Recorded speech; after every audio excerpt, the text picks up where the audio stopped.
Okay, because they are going to launch. I would, you know. I punch, I'm going to punch them because they deserve it. They move out the way and they hit me back. It just ruined my afternoon. You know, so I'd want to hit them. I assume everybody else would. That's going to be your problem. And you've really got, one of the problems of stepping in is that you've now got much more limited space to move in. So anything you do is going to be short and sharp and fast.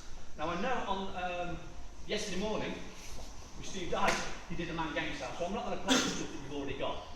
Okay, because you played with that, you're in the same footwork, you use the same technique, and I quite like it. You know, it cuts off the blood supply to the brain, the carotid artery, although unfortunately if they're a mugger they probably haven't got that blood supply to the brain because it's down here somewhere. But you can cut the blood supply to the brain, you turn in the body so really that hand becomes a little bit less effective, and I can bust out the kidneys or I can bust out the knee and stuff. So you can close them down, that's fine. Personally, I don't really want to pull somebody onto me.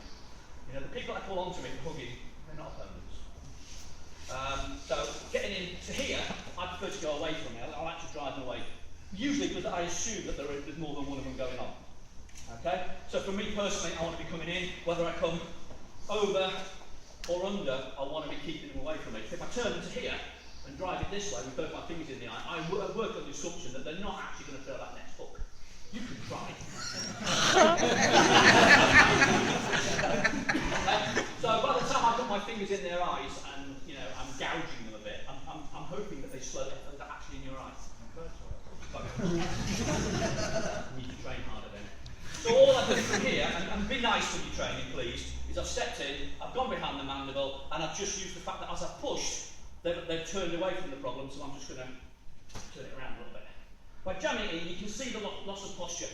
For me, the key to self-defense partly is to destroy somebody's posture. If somebody's in a really good vertical position, they can fire off punches really powerfully.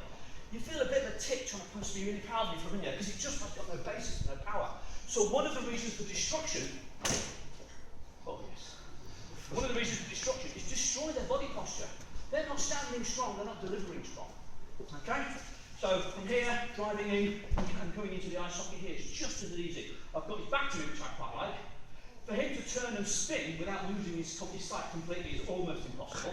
I can kneel on the knee. You know, I know people sort of go, again, YouTube. Oh, there's no such thing as ground fighting Wing Chun. Why not? Do the Chinese ever fall over? What's the matter with them? They heavy and wobble a lot like something in a budgie cage? Of course they do. If they fall over, go with it. Follow it. I just wouldn't choose to do it while three of his friends are going, what are you doing? Okay. It's not where you want to be. But if that's where you end up, then that's where you end up. So there's your controller. I want you to explore the what ifs. Okay? Now I could stand here and be arrogant and go, well, when that hook comes, you use time out. When that hook comes, you use. I can't do that. Because every single time you move with your partner, you're in a unique scenario. So what I want you to do is play.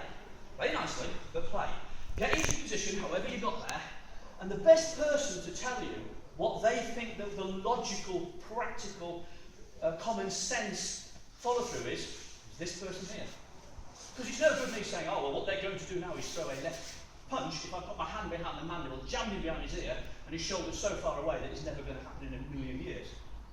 Okay? At the same time, if I've let them turn very easily here, and I'm going, well, what they're actually going to do is trying to grab your neck, well, they're not. They're suck you in the teeth really hard. So I want you to use your partner as a sounding board. Get into the first control position, try and be in control as much as you can, and then ask your partner, without reacting, what does this person think will be the most logical thing to do to try and hit you and hurt you? What would you do? Bang. Okay? Of course you would. So let them do it again and explore your possibilities. And explore how you're going to discuss this issue. And what we're going to have this conversation about and how you're going to deal with the problem. Okay? And then do it again, because every time this position will be unique. It might just be that I've just got to drive. The moment he moves, I've just got to drive. The moment he moves, I've just got to come around here. You know, whatever is the answer, but it will be unique. All you've got to do is dip into the toolbox you've already got. For me to try and teach you a technique would be naive, not helpful, and it won't benefit you a little bit either because it will be the wrong answer for some of you. So I want you to explore it. Okay? Get here, get in control, bench test that, pressure test it, a little bit of pushing, and is it really strong, is it really good, and the pygmy's going away, brilliant. And then ask them what they can do. I don't want it thrown in fast because it's about a learning curve. I want you to let them do it, see what you're looking at, and think, yeah, that's not good. And then go back, and when you're ready, let them attempt it. But by that time, you should have formulated a solution. And whatever that solution is, you deal with the problem. That way. Any questions?